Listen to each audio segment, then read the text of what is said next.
everyone. So today I wanted to do a video on how I grew my hair, and I have already got a video on this, but I did it about 2 years ago, so I thought it was about time to update it. So for a bit of background information on my hair, I used to have a bob.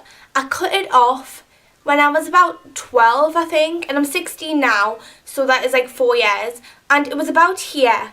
And I'm pleased I did it. I don't regret it at all, because if I didn't do it then, I would have probably done it now. So my first tip, and what I think helps so much, is to not use heat on it.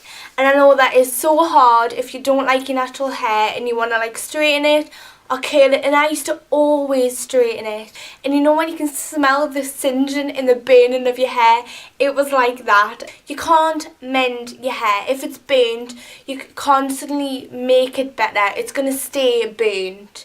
And by using loads of heat, you're going to get split ends, and then when you get split ends, the hair snaps off. If it is snapping off, then it's going to look like it isn't grown, even though it is. It's just the ends are kind of breaking off because you've damaged it all.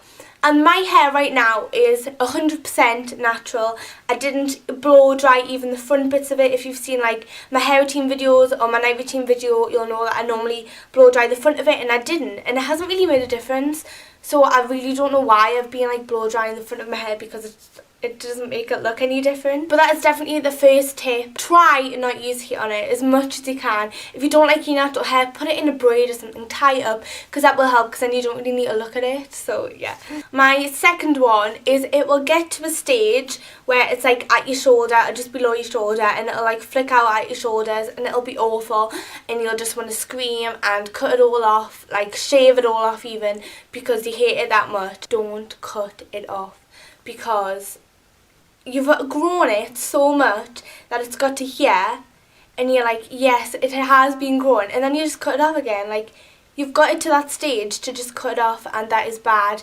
And you that I did that. Once it does get here, you'll be I hate it, I want to cut it off. But don't, because it will grow. Mine did, I did it, and it grew. My next one is with washing your hair and everything. I used to always wash my hair every single night, because I couldn't deal with second day hair. My second day hair was just absolutely disgusting. I was I can't deal with this. So I always washed it, because it would get really oily and stuff. And now I've discovered that it was so much better washing it every other night, just because it kind of lets your hair have all the natural oils and stuff, when in reality when I was washing it every night, I was just kind of stripping my hair of the goodness that it really needed.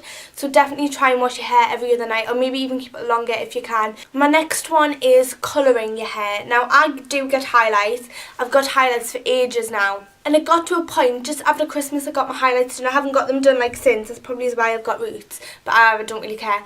I got my hair just coloured after Christmas, and I got the point of, if I'm going to be washing my hair every single night, it's just going to get worse if I'm colouring it and washing it every night, and that'll make the highlights fade as well. So that's why I got into the routine of only washing it every other night. And definitely, if you do get your hair dyed or highlighted or bleached or whatever, try and give it a break with washing it and shampooing it and stuff. But if you are going to get your hair dyed, try and space it out. As soon as you see roots, don't go and get it dyed. Kind of leave it. As you can see, my roots are here now, but I don't really care. I don't even know when I'm next going to get my hair done. The next one is how often should you get your hair cut? And the thing is, I think my hair grew so much because I never got a cut. I never really get a cut ever, and I know that's kind of bad, because if you do get split ends, then of course get a cut. But I do get split ends, not loads, but I do get a few split ends, and it doesn't really affect my hair as much. The last time I got my hair coloured and cut was just after Christmas, and I haven't got it done since. I think that really helps it grow. Just don't get it cut too much, because obviously if you're getting a cut every month or whatever, you're just cutting off the bit that's just screwy. Even if you do have split ends, it's still kind of cutting it off. Wait a bit and then get it cut. Maybe every 2 months, that's probably what I'll get it done. Maybe not even if that, which is kind of bad, but yeah. And then my next one is, you've definitely got to be patient. And this is probably the main one, because you probably be why on earth is it not growing? And you do want it to grow straight away. It's not going to grow overnight. You've definitely just got to be patient with it. And obviously everyone's hair grows at different rates. I think mine's kind of came to a point now where it doesn't grow anymore. I kind of want it a bit longer, but I don't think it's going to grow anymore. but obviously everyone's hair grows at different rates, so you've just got to kind of be patient with it and know that it will eventually grow. You've just got to give it time, and you've definitely just got to look after it. But I hope these have all helped you. You've just definitely just got to give it time and try not to like damage your hair, and definitely wear it up if you're trying to grow it, because then you don't really need to look at it when it gets to that awkward stage. And then obviously when you next wear your hair down, everyone will be like, oh, your hair's grown so much. So yeah, I hope this has all helped you, and good luck with growing your hair. Bye everyone.